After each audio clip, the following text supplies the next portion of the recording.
Votre programme d'information avec l'UIL, l'Université internationale de Libreville, le fleuron de la formation universitaire en Afrique.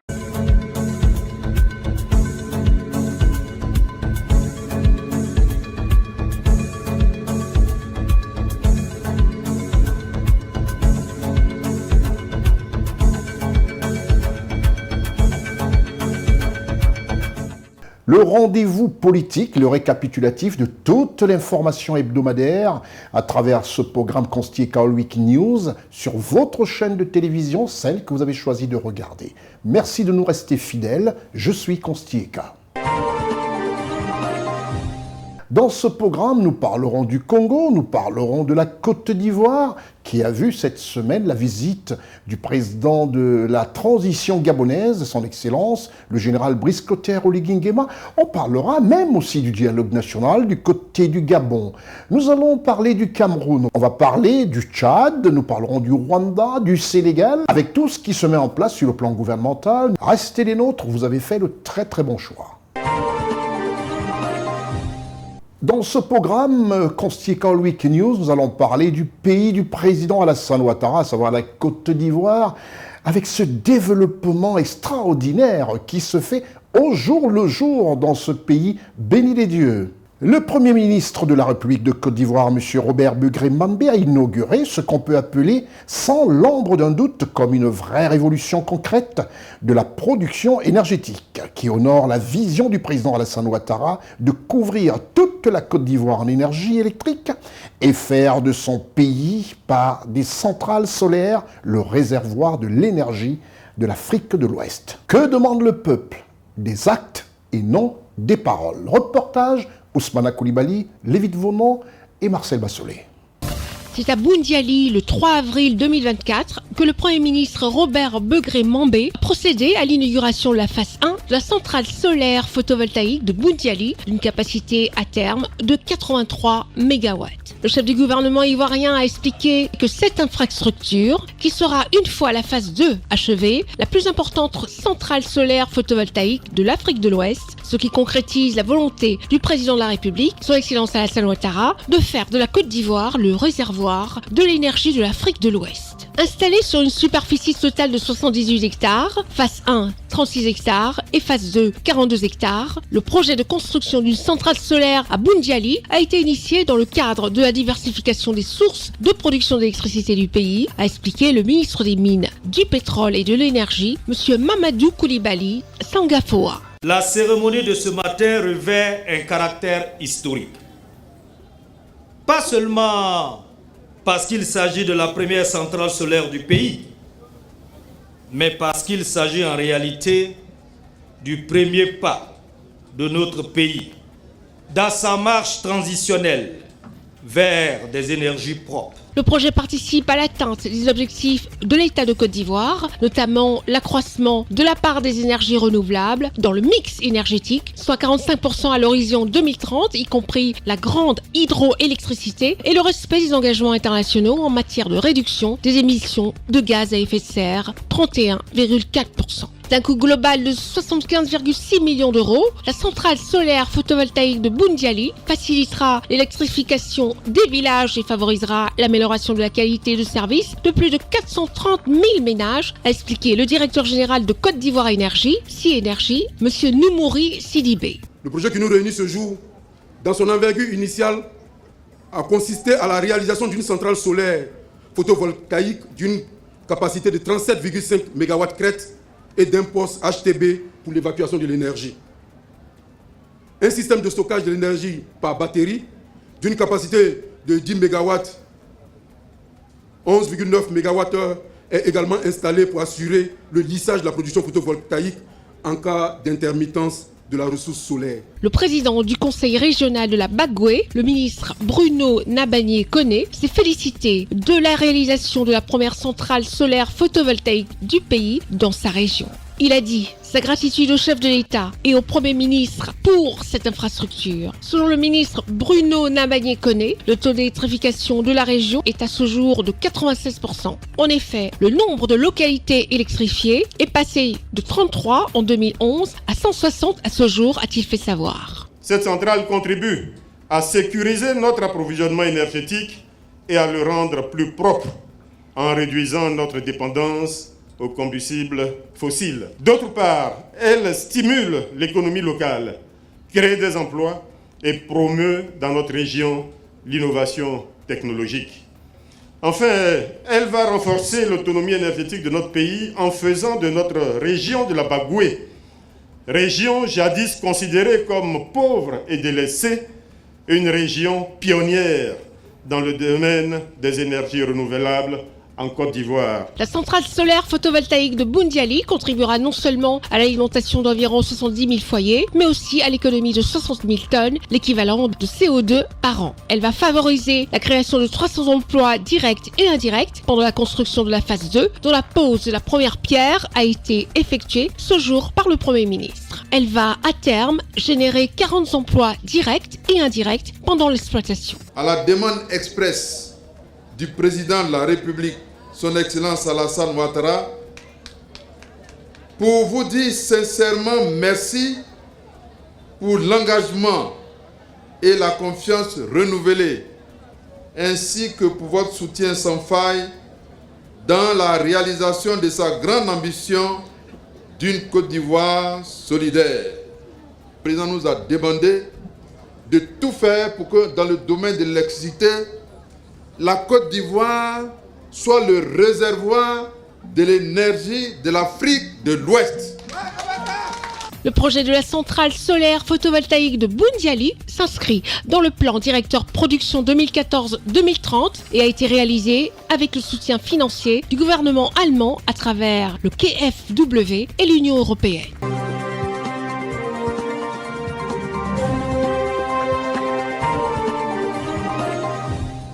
Après cet événement sur l'énergie solaire en Côte d'Ivoire et cette très grande centrale, nous allons tout de suite au Rwanda. Le Rwanda qui a vécu un moment exceptionnel.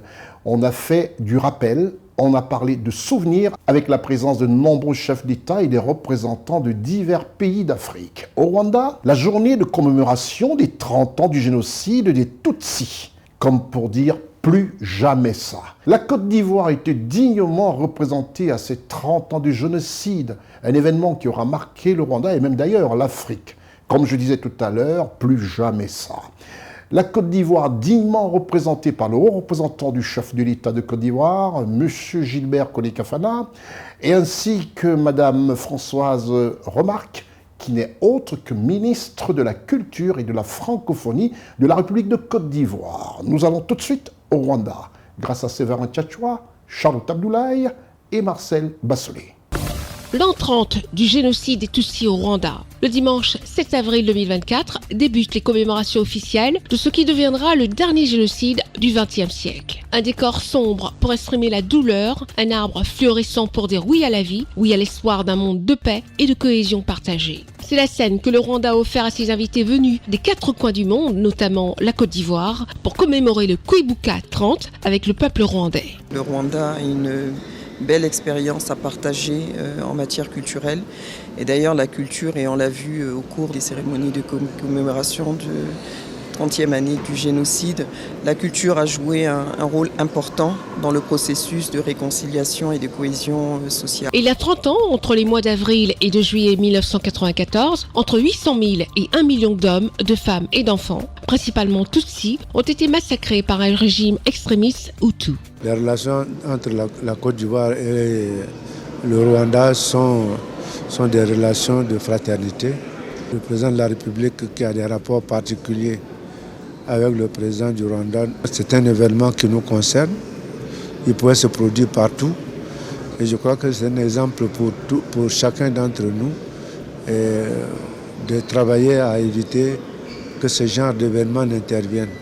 C'est vraiment l'extrême limite de l'humanité. Le président de la République du Rwanda, son Excellence Paul Kagame, comme chaque année depuis 30 ans, a rallumé la flamme du souvenir au mémorial de Gisozin. Commémoration du Kwibuka 30 s'étendra sur 7 jours dans l'ensemble du territoire rwandais. La France, alliée du gouvernement Hutu à l'époque, est accusée de ne pas avoir agi malgré les alertes de violence envers les Tutsis et le risque d'un génocide. En 2021, Emmanuel Macron avait reconnu les responsabilités de la France dans le génocide des Tutsis.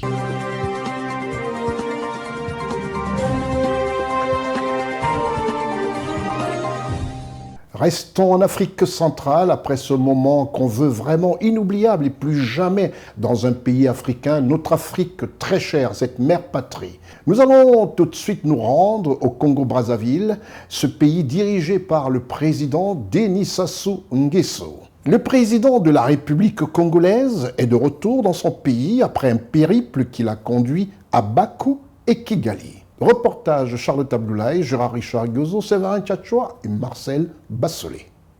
Le chef de l'État congolais, son Excellence Denis Sassou Nguesso, a regagné Brazzaville le lundi 8 avril 2024 après un séjour de plus d'une semaine passé à l'étranger, notamment à Bakou en Azerbaïdjan et à Kigali au Rwanda. Le chef de l'État congolais, son Excellence Denis Sassou Nguesso, est partagé entre satisfaction et émotion. Satisfaction pour avoir effectué une visite officielle en Azerbaïdjan, qui puisse être la première pour un chef d'État congolais. Il a par ailleurs jeté les bases de la coopération entre Bakou et Brazzaville, ce qui a abouti à la signature des accords de coopération avec son homologue azerbaïdjanais, qui balise l'établissement des relations bilatérales entre les deux pays. Émotion pour avoir assisté au 30e anniversaire du génocide des Tutsis, commémoration de sinistre mémoire, puisque c'en est bien une, rappelant à la mémoire collective l'étendue de la barbarie, d'autant qu'elle est si alimentée par des récits. Cette commémoration sonne comme un changement de cap, en dépit des souvenirs des horreurs du passé qui continuent de hanter la génération victime de cette tragédie. De retour de Bakou et Kigali, de destination avec deux portées différentes, pourtant la même dynamique, le chef de l'État congolais, son Excellence Denis Sassou Nguesso, reste content dans ses convictions, notamment de poursuivre la construction du Congo par le biais d'une gouvernance publique en cours d'assainissement et des partenariats patiemment et intelligemment noués.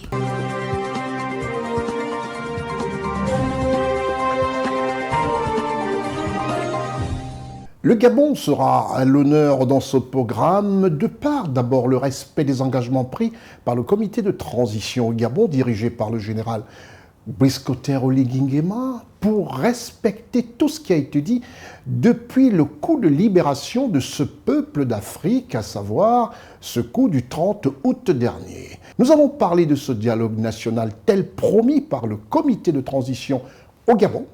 C'est-à-dire, ils avaient promis le 2 avril l'ouverture de cette conférence nationale, ça a été chose faite. Et les travaux ont débuté dès le 8 avril. Nous allons faire un tour du côté de Gabon grâce à notre correspondant officiel, M. Teddy Ossé. Le dialogue national inclusif au Gabon promet et rassure, selon les observateurs et participants, ouvert depuis le 2 avril au stade sino-gabonais de la commune d'Akanda à Libreville. Et avant de vous proposer cet élément de notre reporter et correspondant officiel du côté de Libreville, M. Teddy Ossé, nous allons faire un clin d'œil à notre partenaire officiel qui n'est autre que l'Université internationale de Libreville qui forme des cadres, comme j'ai pour habitude de dire, qui sont prêts à répondre à l'exigence du marché du travail. L'Université internationale de Libreville, reconnue d'utilité publique grâce à son partenariat avec l'État, est un établissement privé d'enseignement supérieur à vocation scientifique et technologique composé, entre autres, de l'École polytechnique de Libreville, de la Faculté de droit et des sciences politiques, de l'Institut international de recherche biomédicale et biotechnologie, de l'Institut supérieur de gestion et d'économie appliquée. Et sa toute nouvelle école de médecine et de pharmacie. Son ouverture sur le monde du fait de ses partenariats avec les prestigieuses universités et institutions internationales lui permettent de s'arrimer à plusieurs systèmes de formation et de délivrer des diplômes reconnus. DUT, licence, ingénieur, master recherche et professionnel, exécutive MBA, doctorat. Venez vous former à l'exécutive MBA de l'UQAM Canada au métier de l'économie, gestion, du droit et de la science politique de l'industrie médicale et pharmaceutique. Devenez technicien supérieur ou ingénieur à l'Université internationale de Libreville, le fleuron de la formation universitaire en Afrique.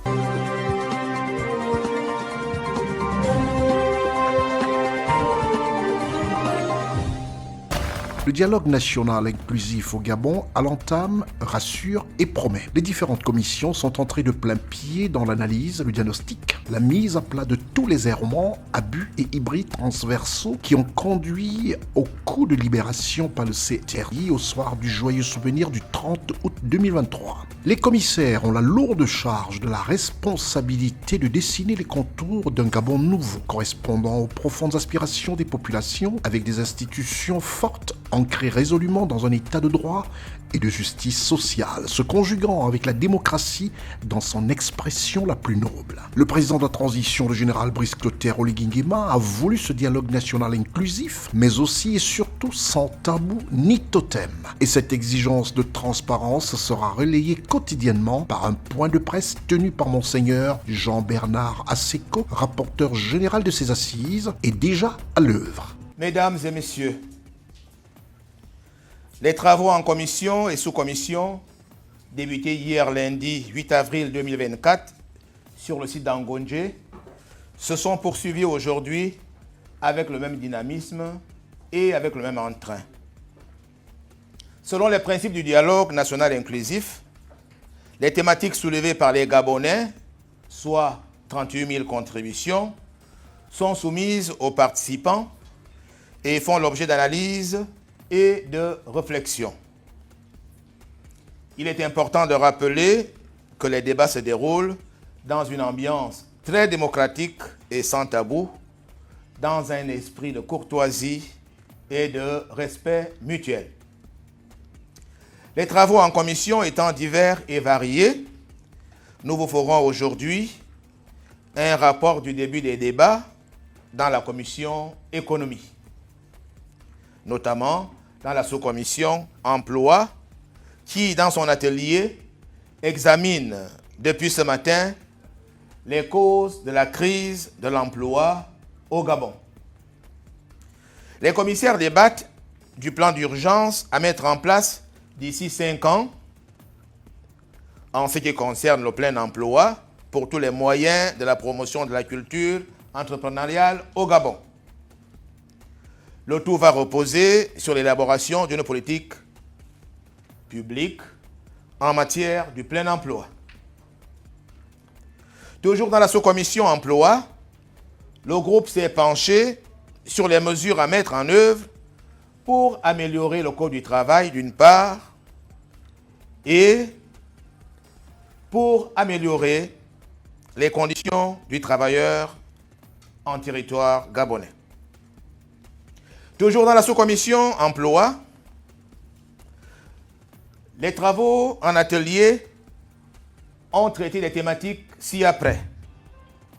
La révision tripartite des articles querellés du Code du travail, la rédaction des textes d'application du Code du travail, la révision du décret 162/PR/MT du 7 mars 2016 relative aux conditions d'emploi des travailleurs étrangers en République du Gabon, la rédaction d'une loi portant statut particulier des inspecteurs et contrôleurs de travail, le renforcement de l'autorité des inspecteurs et contrôleurs de travail, le recrutement et la formation des inspecteurs et contrôleurs du travail, l'amélioration des conditions de vie et de travail au Gabon. La charpente des travaux du dialogue national est constituée par des commissions qui, elles, sont subdivisées en sous-commissions pour plus d'efficacité et de célérité. 1. Commission politique. Cette commission comprend des sous-commissions, à savoir le régime et institutions politiques, la souveraineté nationale, les droits et libertés, la réforme et organisation de l'État. 2. Commission économique. Cette commission a pour sous-commission l'économie et finances,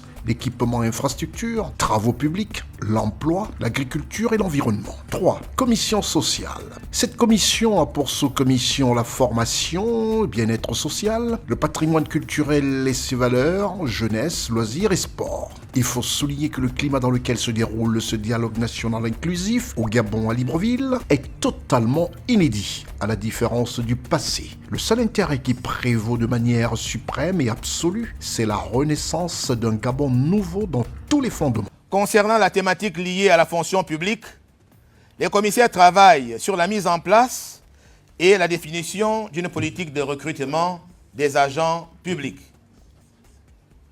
Dans la même commission économie, la sous-commission agriculture et environnement s'est penchée sur les thèmes de la pollution et de la gestion des ordures, d'une part, et sur les thèmes de l'environnement urbain et du développement local, d'autre part. Enfin, le Bureau du dialogue national inclusif informe l'ensemble des participants au dialogue que la journée du mercredi 10 avril 2024, marquant la célébration de la fin du Ramadan, est déclarée chômée et payée sur l'ensemble du territoire national. Par conséquent, les travaux sont suspendus pour cette journée et devront reprendre jeudi 11 avril 2024 à 8h30. Je vous remercie. L'entame des travaux de ce dialogue national inclusif à Libreville au Gabon rend les observateurs et les membres du panel optimistes et unanimes par cet objectif qui porte pour le Gabon l'espoir du renouveau.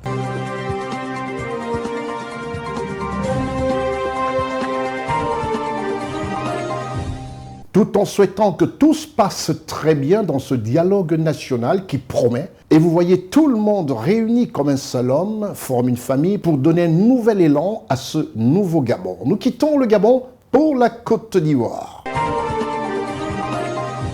Son Excellence Alassane Ouattara, président de la République de Côte d'Ivoire, a reçu le ministre français de l'Europe et des Affaires étrangères. Il était au rendez-vous, comme toujours, le responsable de nos reportages spéciaux, M. Ousmane Coulibaly, assisté de Lévi Tovronan à la résidence officielle du président de la République de Côte d'Ivoire, Son Excellence Alassane Ouattara. Reportage Charlotte Abdoulaye, Ousmane Coulibaly et Lévi Tovronan.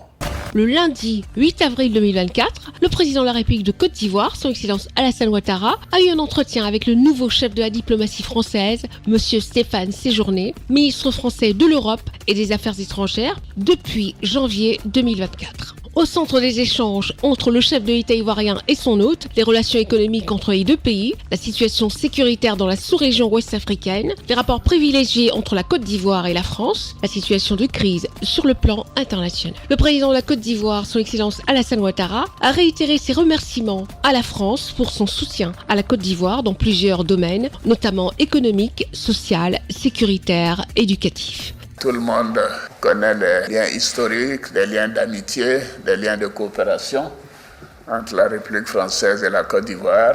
Et ces liens continuent de se renforcer sous l'autorité du président Macron et de moi-même. Et dire un grand merci à la République française pour le soutien qu'il nous a apporté dans quasiment tous les domaines, que ce soit dans le domaine économique, le domaine social, le domaine sécuritaire et de renseignement, et dire que la Côte d'Ivoire est sur la bonne voie, l'économie se porte bien, le pays est en paix et nous avons bien sûr quelques soucis à nos frontières, surtout nord, mais nous travaillons là-dessus et je suis confiant que les excellentes relations que nous avons avec la République française continueront davantage de se renforcer. Le chef de la diplomatie française a salué les performances économiques de la Côte d'Ivoire avec la contribution des entreprises françaises et les progrès accomplis par notre pays sur le plan des infrastructures, notamment l'avancée des travaux du métro d'Abidjan.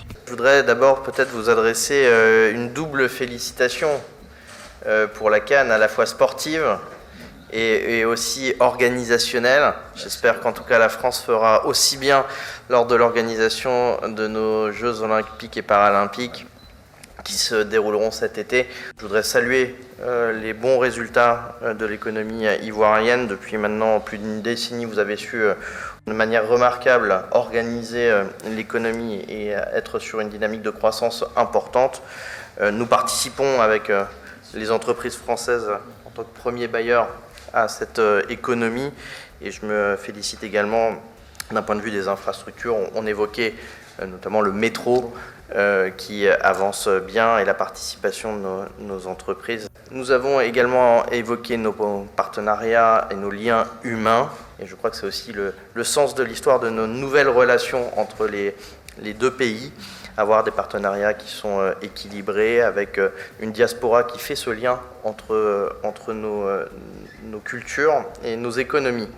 Et puis, enfin, nous avons évoqué les crises, à la fois internationales et régionales. D'abord pour remercier le président de sa constance dans le soutien à la position française et européenne sur l'invasion de la Russie en Ukraine. C'est un sujet existentiel, une crise existentielle pour l'Europe, vous le savez, je vous l'ai rappelé, et je voudrais vous remercier de la constance et du soutien pour cette crise. Et puis nous avons également évoqué les sujets régionaux, ainsi que le rôle que vous avez dans la stabilité de la CEDEAO ici au niveau régional. Je vous en remercie et nous continuerons en tout cas à œuvrer avec vous dans la région. Le ministre, directeur du cabinet du président de la République de Côte d'Ivoire, M. Fidel Sarasoro, le ministre des Affaires étrangères, de l'intégration africaine et des Ivoiriens de l'extérieur, M. Léon Ouaja Kakou Adom, et la secrétaire générale de la présidence de la République, Mme Masséré Touré-Koné, ont pris part à cet entretien.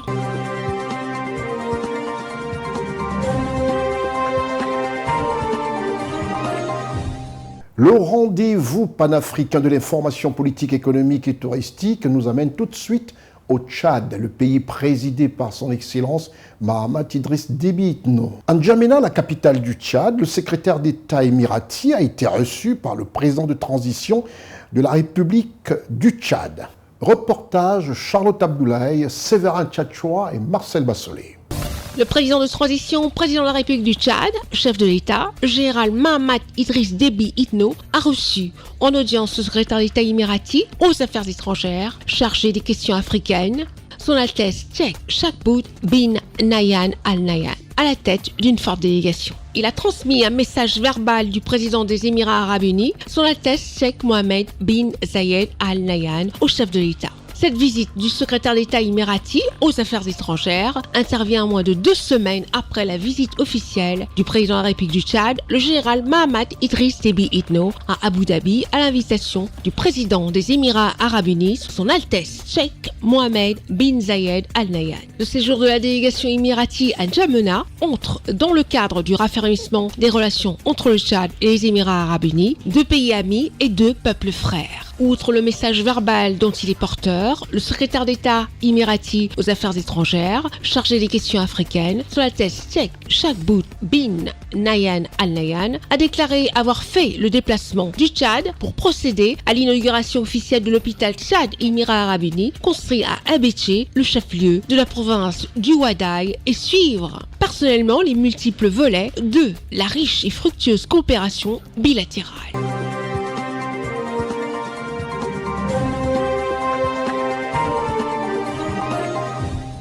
Après le Tchad, on traverse, que ce soit à vélo ou c'est une pirogue, le Logon-Echari, et on arrive au pays du Triangle, à savoir le pays dirigé par son Excellence M. Paul Biya, président de la République du Cameroun. Et dans ce pays, le Cameroun, un événement qui fait plaisir à toute l'Afrique, la découverte du processus pour essayer d'éradiquer le paludisme qui tue plus que toutes les autres maladies nos peuples africains. Le paludisme, ce fléau qui est la maladie, comme je le disais tantôt, qui tue le plus en Afrique, le Cameroun a décidé de transmettre sa stratégie de vaccination contre cette maladie, le paludisme. Nombreux Africains, nombreux responsables africains et même les responsables de l'OMS y ont été à cette grande conférence où le Cameroun a décidé comme ça de transmettre sa stratégie. Reportage, Raoul Sankoué, Gérard Richard Gozo, Tchatchoua Séverin, Marcel Bassolé. De nombreux pays africains, notamment le Bénin, le Burkina Faso, la République démocratique du Congo, la Sierra Leone, le Ghana et des représentants de l'OMS, venus de divers pays africains, ont séjourné au Cameroun durant 2 jours pour un atelier sur la stratégie de vaccination contre le paludisme. Les travaux consistaient à tirer l'expérience du Cameroun quant à sa stratégie de vaccination contre le paludisme engagée après l'introduction du vaccin antipaludique dans le programme de vaccination le 22 janvier 2024. Les travaux se sont ouverts à Douala après une cérémonie protocolaire présidée par le ministre de la Santé publique, le Dr Manaouda Malachi, en présence du Dr Fanuel Abimana, représentant résident de l'OMS au Cameroun, accompagné du représentant du gouverneur de la région du littoral, du préfet du Vouri, accompagné d'une forte délégation de l'Organisation mondiale de la santé publique de plusieurs pays. Étant le premier pays africain à introduire le vaccin Mosquirix dans la vaccination de routine, le Cameroun a vacciné plus de 2 millions de personnes en 3 mois, à travers les 42 districts de santé choisis pour l'opération. Le Cameroun partage ainsi, n'est-ce pas, son expérience.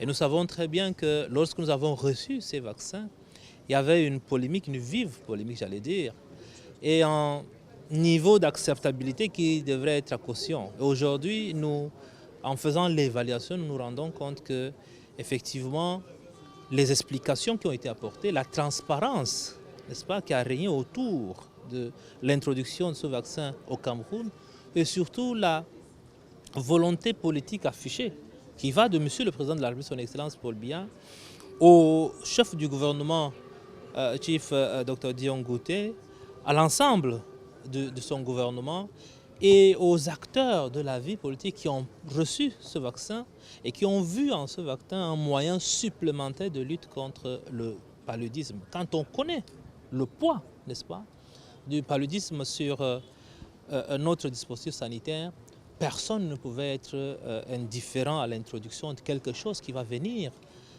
booster la lutte contre le paludisme.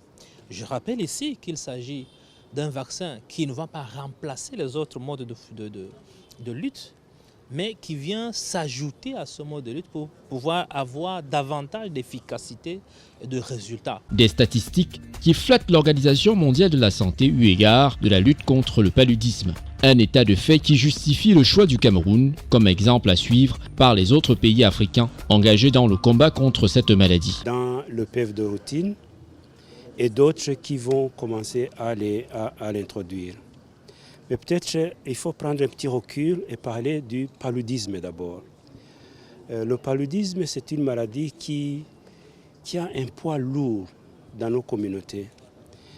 Au niveau mondial, nous parlons de plus de 200 millions de cas et plus de 600 000 décès. Et vous savez que le Cameroun appartient à une liste de 11 pays, tous en Afrique, qui concentrent 70% de la mortalité mondiale contre le paludisme. Et donc, l'introduction de ce vaccin contre le paludisme, qui a été préqualifié par l'Organisation mondiale de la santé, le Cameroun a initié la vaccination en janvier 2024. Et donc d'autres pays souhaitent apprendre comment le Cameroun s'y est pris en termes de planification, en termes de révision des outils, en termes de renforcement des capacités, en termes de communication et surtout de comment rassurer les populations. Pour rappel, selon l'Organisation mondiale de la santé, le paludisme est une maladie qui a un poids lourd sur les communautés africaines. Au niveau mondial, on dénombre un peu plus de 200 millions de personnes touchées par la maladie et plus de 600 000 décès. L'administration des doses de ce vaccin Mosquirix est de nature à réduire considérablement la progression du paludisme dans le monde et en Afrique en particulier.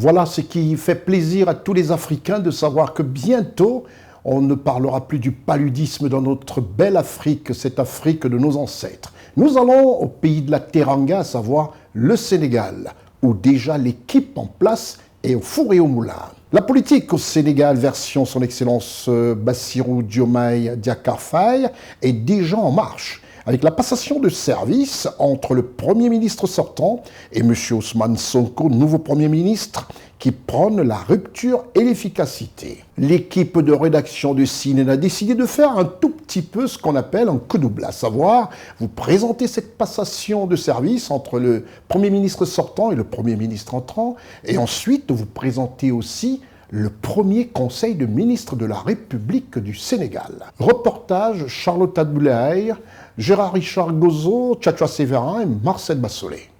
Le nouveau Premier ministre M. Ousmane Sonko et son prédécesseur M. Sidiki Kaba ont procédé le lundi 8 avril 2024 à la passation de service actant l'entrée en fonction officielle du chef du gouvernement désigné par le nouveau président de la République du Sénégal, son Excellence Bassirou Diomaye Diakhar Faye. Le Premier ministre sortant M. Sidiki Kaba a accueilli et introduit le nouveau Premier ministre du Sénégal, M. Ousmane Sonko, nommé le 2 avril 2024, prend fonction officiellement le 8 avril 2024. Pour rester dans le registre de la rupture prônée par le renouveau régime, l'acte se vaudra purement technique. On est réunis aujourd'hui dans le cadre d'une tradition républicaine qui rappelle un principe fondamental, celui de la continuité de l'État, qui transcende les pouvoirs qui se succèdent, les différents régimes, et qui doit rester au service du peuple, quelle que soit la coloration des équipes qui arrivent. La cérémonie d'aujourd'hui est la matérialisation du choix qui a été porté sur notre modeste personne par son Excellence le Président Bassirou Diomaye Diakhar Faye pour coordonner et impulser l'action du gouvernement. Donc nous sommes venus procéder à la transmission de cette lourde responsabilité entre le Premier ministre sortant, M. Sidiki Kaba, et moi-même. Présents pour cet acte solennel, les plus proches collaborateurs, les ministres entrants et sortants, du secrétariat général du gouvernement, l'administration de la primature et pour finir, l'inspecteur général d'État pour officialiser cet acte.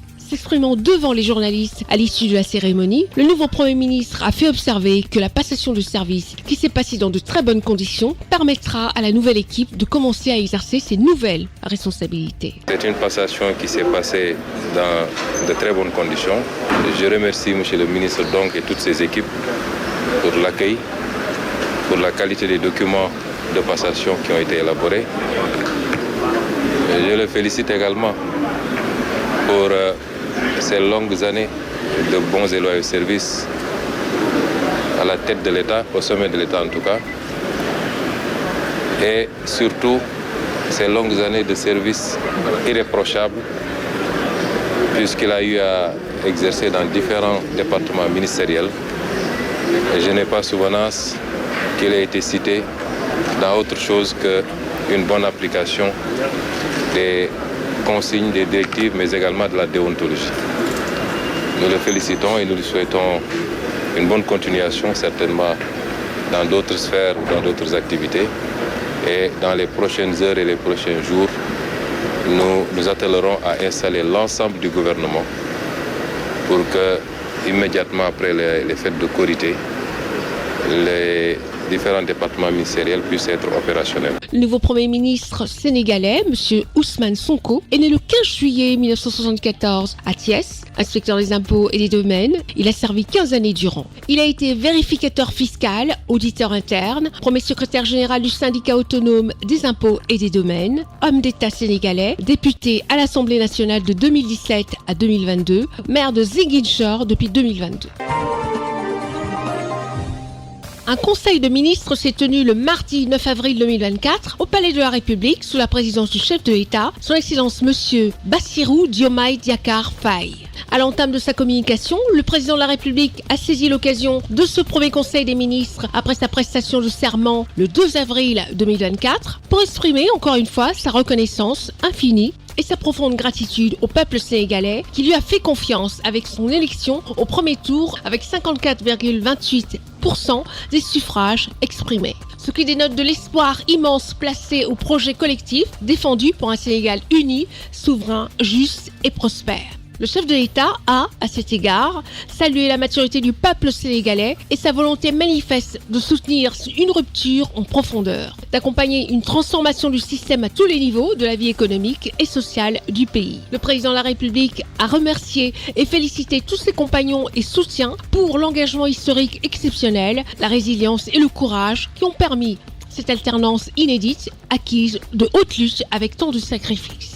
Le chef de l'État a ainsi félicité M. Ousmane Sonko, nommé Premier ministre de la République du Sénégal. Il a magnifié sa posture de patriote et son travail au quotidien pour la préservation des idéaux partagés afin de consolider la souveraineté et le rayonnement du Sénégal. Le président de la République a en outre félicité les 25 ministres et les 5 secrétaires d'État, membres du gouvernement, nommés le 5 avril 2024. Le chef de l'État a demandé au gouvernement d'accélérer la réalisation intensive et cohérente du projet en travaillant avec précision, diligence, méthode et efficacité à la satisfaction des populations et au mieux des intérêts du Sénégal. Le président de la République a insisté sur le rôle, l'action et la responsabilité du gouvernement, institution qui doit toujours s'arrimer au respect de l'état de droit et aux valeurs panafricaines historiques qui entretiennent notre vie en société au regard de la montée en puissance des impatiences et exigences des populations. Le chef de l'État a notamment rappelé la nécessité de définir et de mettre en œuvre une politique inspirée par le projet de transformation systémique du Sénégal, décliné en 5 orientations majeures. Ces dernières doivent s'ériger en axes prioritaires de l'action gouvernementale. Il s'agit de la jeunesse, l'éducation, la formation, l'entrepreneuriat et l'emploi des jeunes et des femmes. La lutte contre la cherté du coût de la vie et l'augmentation du pouvoir d'achat des ménages. La modernisation de la justice, la protection des droits humains, la bonne gouvernance, la transparence, la reddition des comptes et l'amélioration de notre système démocratique et électoral. La souveraineté économique et la prospérité du Sénégal, l'exploitation optimale des ressources naturelles et le développement endogène durable des territoires. 5. La consolidation de l'unité nationale et des solidarités dans un renforcement de la sécurité, de la paix et de la stabilité du pays. Dès lors, le président de la République a demandé au Premier ministre, sur la base du projet et des orientations présidentielles sus-indiquées, de finaliser avant la fin du mois d'avril 2024, le plan d'action du gouvernement avec un agenda précis de réalisation des objectifs fixés. Dans cette perspective, le chef de l'État a demandé au Premier ministre de veiller à la mise en place effective et rapide des cabinets ministériels et de proposer pour chaque ministère une nouvelle organisation rationalisée et des nominations qui sont conformes aux réformes et des objectifs sectoriels validés. Le président de la République a également demandé au Premier ministre de procéder à une revue générale des programmes et projets, du capital humain, audit des recrutements et ressources humaines et des ressources budgétaires dans chaque ministère. Faire la situation générale des finances publiques, conformément au code de transparence dans la gestion des finances publiques, de la coopération internationale, l'état de toutes les conventions de financement signées et des partenariats publics-privés. Engager sans délai avec le secteur privé, national notamment, la mise en œuvre d'une politique hardie de relance de l'économie nationale. Changer le référentiel de politique économique et sociale avec la consécration du projet.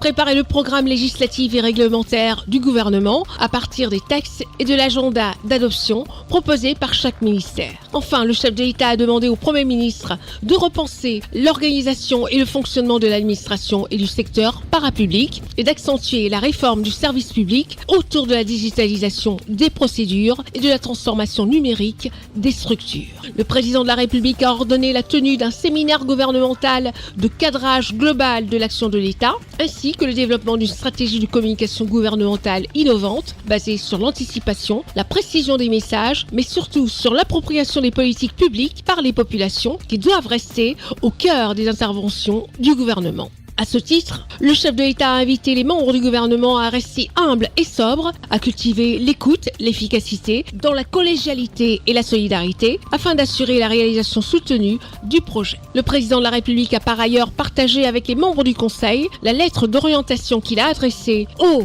fonctionnaires et agents de l'administration du Sénégal. Dans sa communication, le Premier ministre a tenu à féliciter le chef de l'État pour sa brillante élection à la magistrature suprême du Sénégal. Il a également remercié le président de la République pour sa confiance, le plaçant à la direction du gouvernement, et a réitéré son engagement permanent et celui de l'ensemble du gouvernement à œuvrer, sous l'autorité du président de la République, à l'accomplissement du projet collectif et souverain au service des Sénégalaises et des Sénégalais.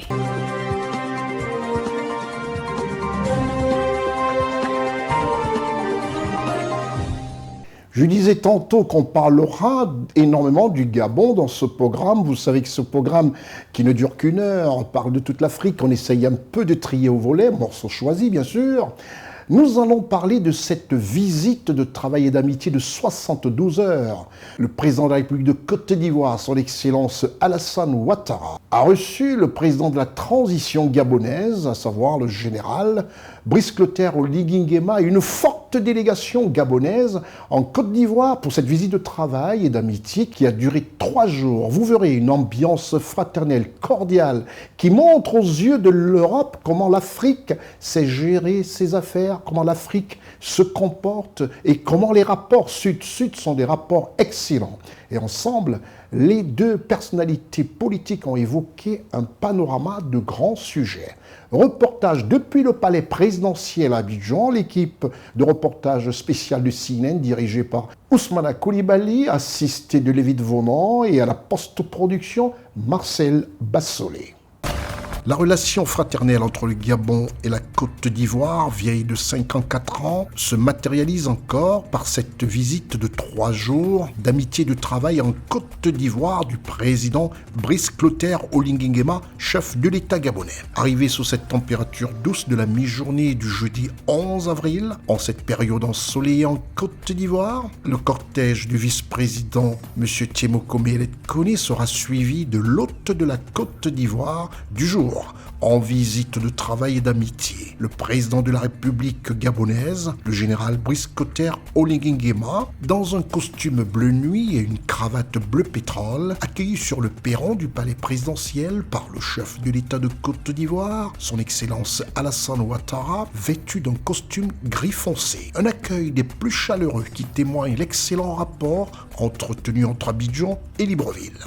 L'entretien, qui aura duré plus d'1 heure de loge entre les deux chefs d'État, en présence de leur délégation, à savoir le président de la République gabonaise et sa forte délégation constituée de politiques gabonais, des membres de son cabinet présidentiel, tous face aux personnalités ivoiriennes, parmi lesquelles le vice-président de la République, M. Tchémoko Koné, le ministre d'État, le ministre de la Défense de Côte d'Ivoire, M. Téné Birahima Ouattara, le ministre d'État, ministre de l'Agriculture, M. Kobena Djoumani Kouassi, le ministre directeur du cabinet présidentiel, M. Fidel Sarasoro, le ministre de l'économie, du plan et du développement, Madame Niale Kaba, le ministre Diarasouba Souleymane, ministre du Commerce et de l'Industrie, aux côtés du secrétaire général de la présidence de la République, Madame Massiri Touré Koné. Échange convivial et compte rendu du président de la République gabonaise à son aîné, le président de la République de Côte d'Ivoire, de la situation qui prévaut au Gabon. Point du dialogue national, situation des pays de l'AES et plaidoirie au profit de ses frères d'armes et toute forme de proposition allant dans le sens de la paix et la cohésion sociale entre les peuples d'Afrique, teintée de cette marque de respect fraternel qui caractérise ce dont le peuple gabonais apprécie à la juste valeur chez leur président de la République, le général Brice Clotaire Oligui Nguema. Au point de presse, le président de la République de Côte d'Ivoire, son Excellence Alassane Ouattara, s'est exprimé. Monsieur le Président et chers frères, je voudrais vous souhaiter la bienvenue à l'occasion de cette visite d'amitié et de travail que vous effectuez en Côte d'Ivoire. Akwaba à vous-même, ainsi qu'à chacun des membres de la délégation qui vous accompagne. Comme vous le savez, la Côte d'Ivoire et le Gabon entretiennent une excellente et fraternelle coopération depuis l'établissement des relations diplomatiques en 1966. Cette visite est l'occasion pour nous d'échanger sur des questions d'intérêt commun. Et c'est ce que nous avons commencé à faire. Monsieur le Président, au cours de notre entretien, nous avons échangé sur la situation politique dans nos deux pays, ainsi que sur l'état de notre coopération bilatérale.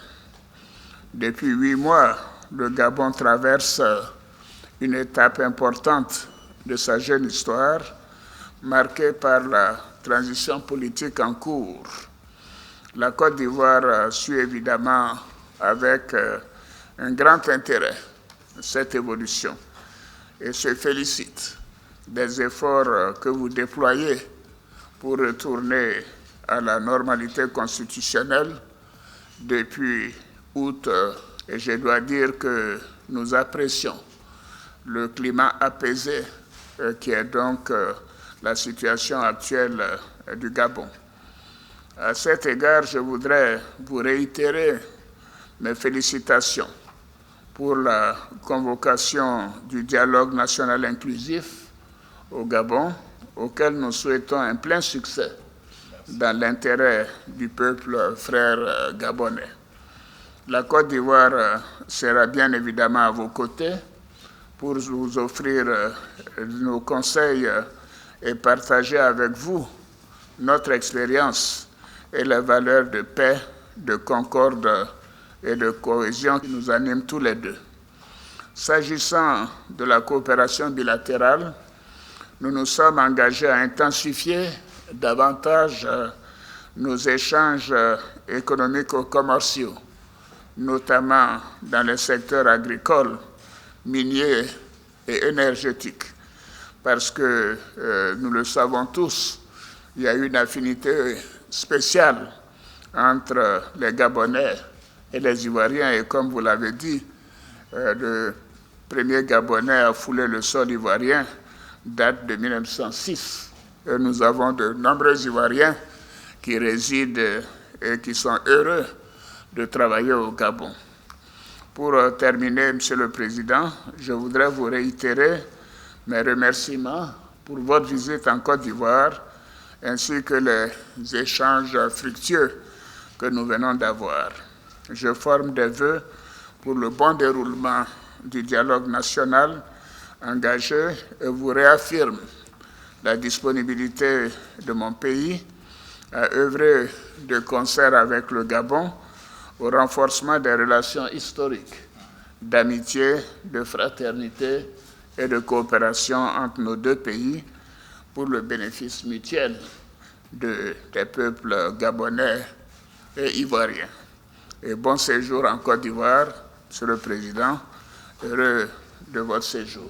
Ensuite, le président de la République gabonaise, son Excellence Brice Clotaire Oligui Nguema, utilisant plus le terme aîné pour parler du président de la République, son Excellence Alassane Ouattara, comme pour marquer dans ses propos tout le respect des valeurs africaines qui témoignent de la respectabilité et de l'estime du peuple gabonais à son égard. Pour ma part, je tiens avant tout à remercier mon aîné ici présent, le président Alassane Dramane Ouattara, président de la République de Côte d'Ivoire, pour cette visite d'amitié et de travail qui aujourd'hui unit également nos peuples. Mes remerciements vont également à l'endroit du peuple ivoirien tout entier pour l'accueil chaleureux et l'hospitalité accordée à ma personne et à la délégation qui m'accompagne.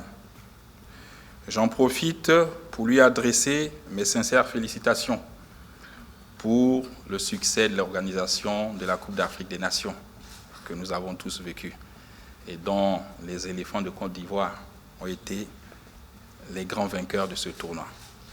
Félicitations. Merci beaucoup. Et à l'équipe ivoirienne.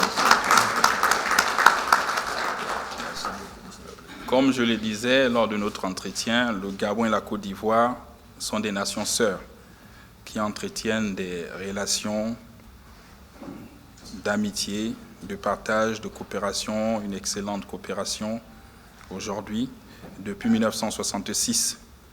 Et je me réjouis de l'excellente qualité de ces relations. C'est aussi pour moi l'occasion de souligner avec satisfaction l'implication de son Excellence Alassane Ouattara, autant que sa volonté constante de soutenir et d'accompagner le processus de transition intergabonaise. J'en ai surtout profité pour lui faire le point, le compte rendu des avancées du dialogue actuel à Libreville, dont il est très favorable du travail accompli, et merci. Eu égard à ce qui précède, je sollicite également l'appui, je dirais pas homologue, de mon aîné, ici présent, afin de plaider en faveur de la levée des sanctions de l'Union africaine qui pèse sur le Gabon. Et je sais compter sur vous. Nos échanges ont également porté sur le renforcement d'une coopération sud-sud, qui passe par l'ouverture du marché gabonais aux entreprises ivoiriennes, dont l'expertise dans divers domaines est avérée. Ces échanges ont également permis de raffermir et renforcer les liens d'amitié et de coopération entre nos deux pays. En outre, je salue le leadership du président Ouattara dans le domaine infrastructurel au regard des efforts consentis pour changer le visage de la Côte d'Ivoire et pour le bien-être des Ivoiriens. Enfin, cette tribune est également l'occasion de remercier le président Alassane Ouattara, doyen de la sous-région de la CEDEAO, pour le retour de mes frères d'armes et de leurs États au sein de la CEDEAO. Et comme je dis, il faut maintenant peut-être mettre en avant des bons offices pour qu'on puisse échanger et que ce soit pour le bien-être de nos économies et privilégier également l'intérêt commun de ces populations. Et enfin, je termine pour vous dire merci et merci à tous. Nous sommes heureux de cette visite aujourd'hui qui est porteur d'espoir et de changement pour notre pays depuis le 30 août 2023. Sur ce, je vous remercie et merci pour l'hospitalité accordée. Merci. Cet entretien qui a vu la présence de la presse nationale et internationale, parmi lesquelles CNN Télévision, s'est achevé dans la cordialité fraternelle entre les délégations ivoiriennes et gabonaises.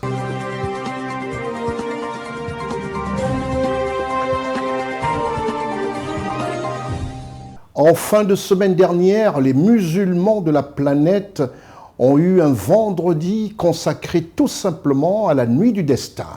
Un vendredi qui était un grand moment, un tout petit peu amorçant déjà la fête de l'Aïd el-Fitr. Et le mercredi, c'est à cette grande fête que se sont donnés les musulmans, mais une fête qui s'est mêlée à la prière, au don, au partage, tout ce que vous pouvez savoir. C'est l'heure de notre grand format. Ce grand format, toute l'équipe de reportage dirigée par Ousmane Koulibaly a choisi à Abidjan la grande mosquée de la Riviera Golfe dans le quartier résidentiel de Cocody. La grande fête musulmane, l'Aïd el-Fitr Moubarak, a été un grand moment de remerciement à Allah pour l'espoir de tous les musulmans de voir leurs péchés pardonnés et un grand moment de fête et du partage. À Abidjan, en Côte d'Ivoire, la grande mosquée du quartier résidentiel du Golfe à Cocody, comme je l'ai dit tantôt à la Riviera, a accueilli de nombreux fidèles musulmans. Des personnalités de l'économie ivoirienne, des diplomates, des membres du gouvernement et son Excellence Alassane Ouattara, président de la République de Côte d'Ivoire, qui, comme vous le savez tous, a pris part activement, matériellement, à soutenir les chrétiens lors de leur mois de jeûne et à soutenir les musulmans sans aucune différence. Encore une laïcité qui se prouve par celui dont j'ai toujours l'habitude de dire, qui parle peu mais pose des actes francs. Il était là. Il a pris part à cette grande cérémonie qui marquait la fin du Ramadan et implorer comme ça Allah pour qu'il bénisse la Côte d'Ivoire et toute l'Afrique entière. C'est le grand format de ce programme.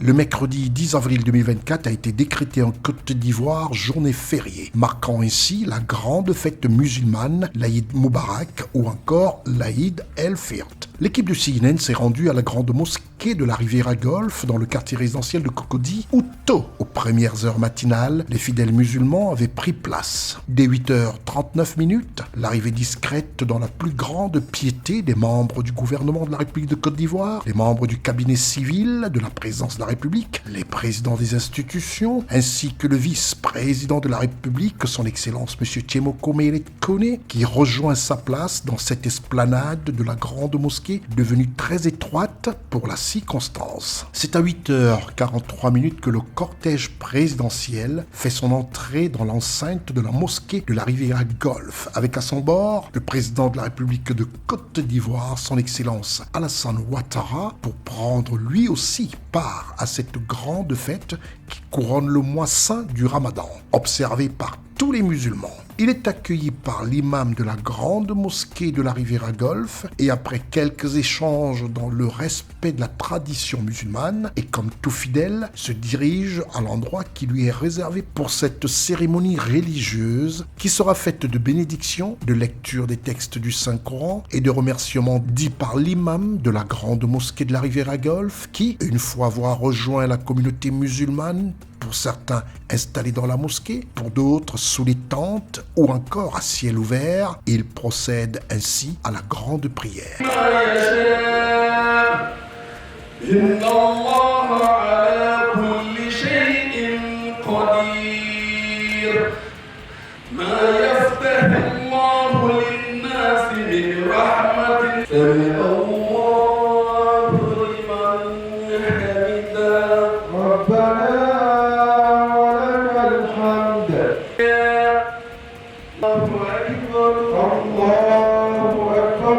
Tout en remerciant les fidèles, les autorités politiques, ainsi que le chef de l'État de Côte d'Ivoire, son Excellence Alassane Ouattara, l'imam de la grande mosquée de la Riviera Golf a rappelé à tous les musulmans présents, et ce, en direct à la télévision, l'essence réelle de cette grande fête qui doit cultiver en chacun l'esprit du dialogue, de tolérance, d'écoute, d'humilité, d'amour véritable, de partage, qui doivent tous concourir à la gloire de Allah, le miséricordieux. Aujourd'hui, jour de l'Eid el-Fitr, est un jour de joie pour les musulmans. Le prophète Muhammad sallallahu alayhi wa sallam a dit à ses propos: le jeûneur a des moments de joie. Il se réjouit lorsqu'il rompt son jeûne à la fin du Ramadan et se réjouit quand il rencontre Allah le jour du jugement dernier pour recevoir la récompense de son jeûne. Hadith rapporté par Bukhari et Muslim. La joie de ce jour est celle de la satisfaction d'avoir accompli son jeûne. La plus grande joie sera le moment au cours duquel le musulman rencontrera Allah subhanahu wa ta'ala en passant par la porte du paradis réservée aux jeûneurs. Face à Allah subhanahu wa ta'ala, que nous soyons parmi ceux-là.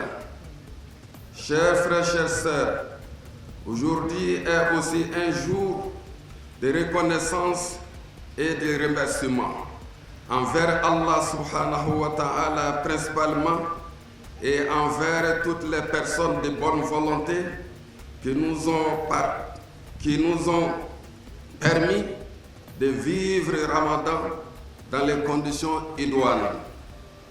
Nous sommes reconnaissants envers Allah subhanahu wa ta'ala qui nous a permis d'accomplir les 4e piliers de l'islam.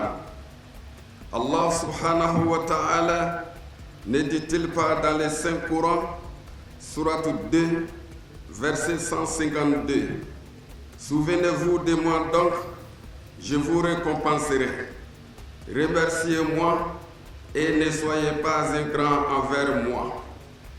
Allah subhanahu wa ta'ala dit également: pourquoi Allah vous infligerait-il un châtiment si vous êtes reconnaissant et croyant?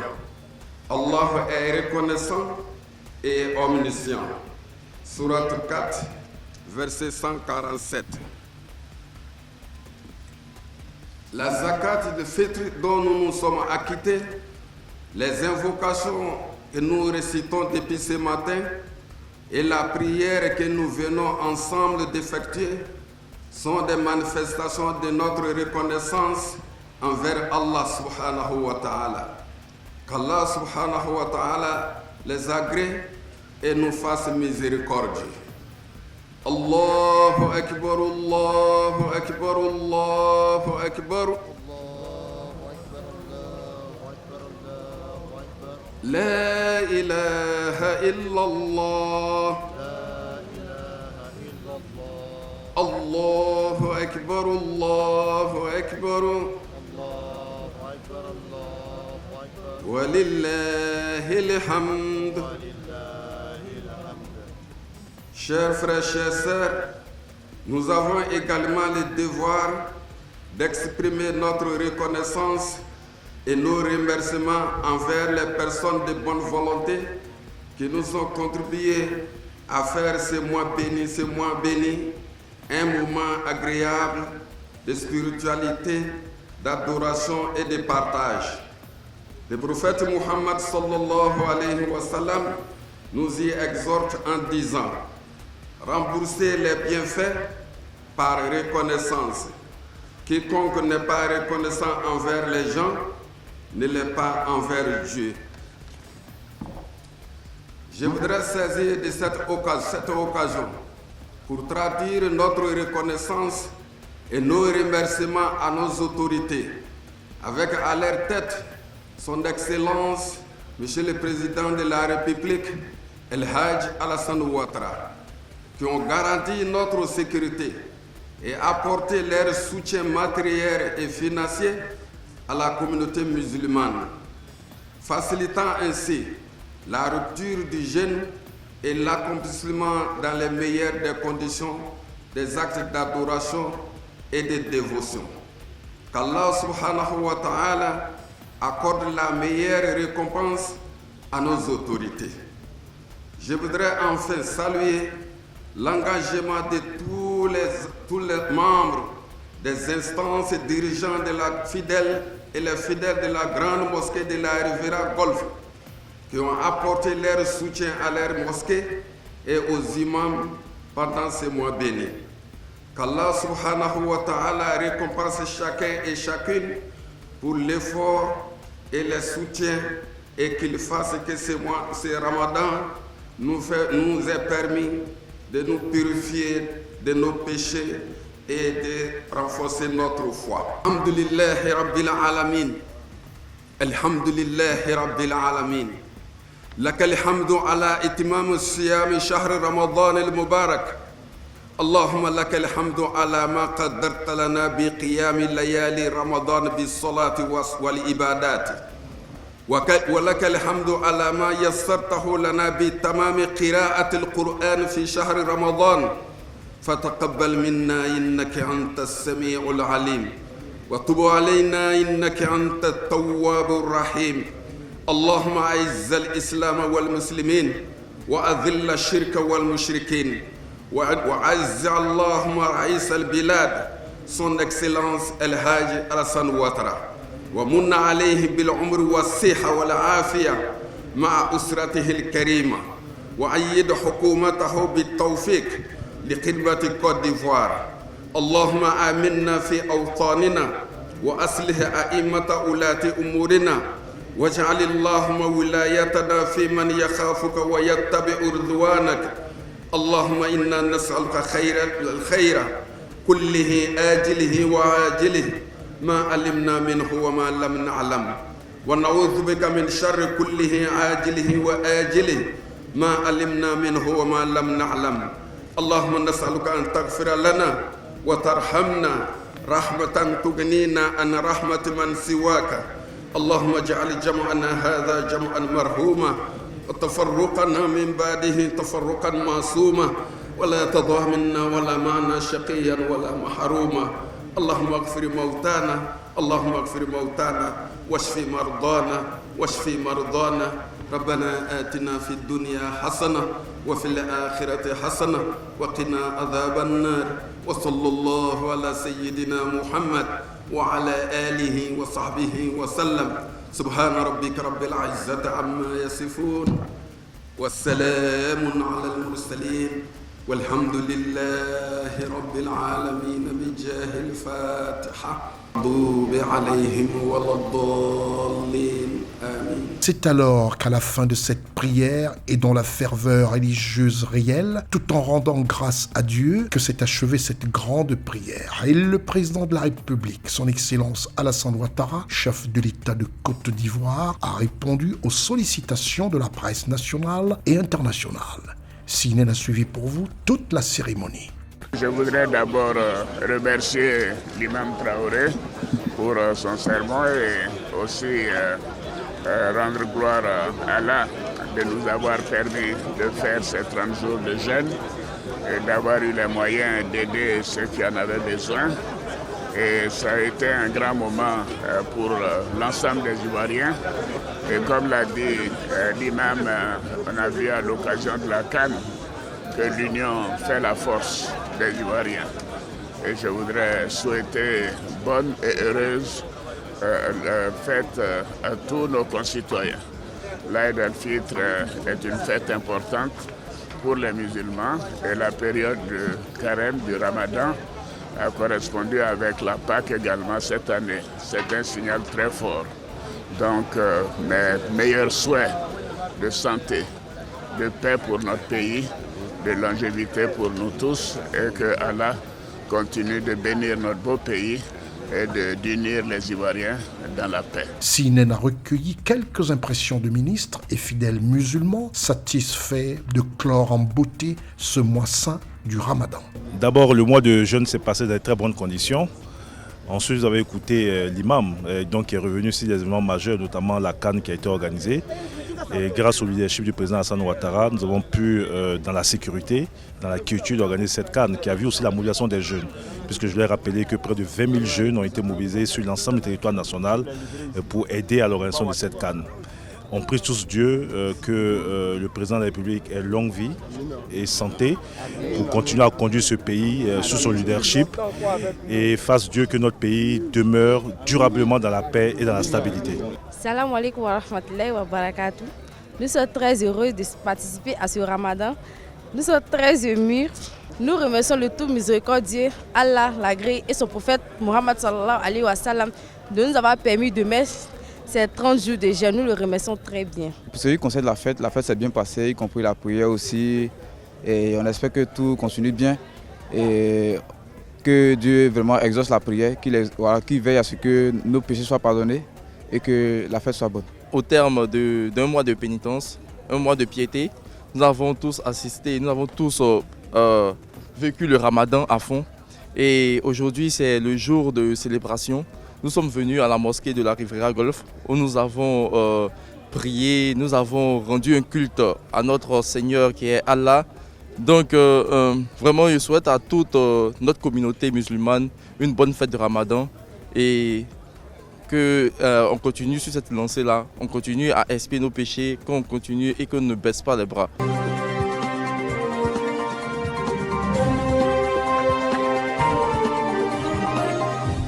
Tout en vous remerciant d'avoir pris de votre précieux temps pour regarder ce programme panafricain, je vous invite à regarder en replay sur www.cwebinfo.net et 24h/24 sur le www.cnntv.ci. C'était votre programme d'information avec l'UIL, l'Université internationale de Libreville, le fleuron de la formation universitaire en Afrique.